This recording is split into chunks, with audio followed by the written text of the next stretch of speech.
Eh ano pa, kapag humatsing siya, ibig sabihin, inlabay siya sa'yo. Ano ka ba, Delphine? Ano ka ba?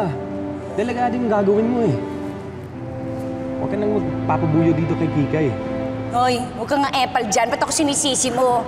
Eh samantalang si Dorfina ang gustong makipagkita dyan na gusto niya ma-side-side si Lindon. Ikaw nga huwag kang negativity. Ay nako, I know. Umaming ka. Inlabay ka kay Dorfina, ano?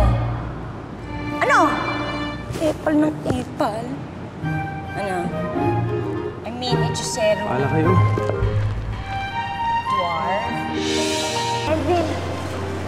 Dali. Totoo ba yung sinabi ni Kikay? Elvin, ikaw yung pinakamatalik kong kaibigan.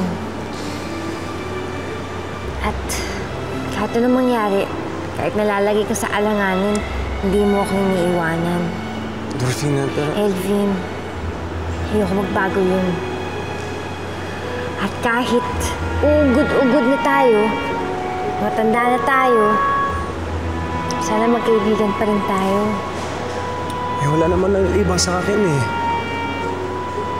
Nag-aalala lang ako sa'yo dahil ayoko mabigo ka kay Lindon.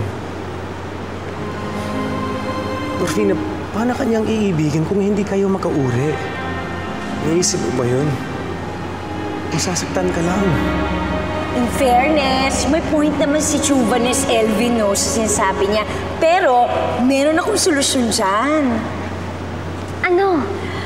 Ang love potion. Talaga? Yes! Tara na! Let's go!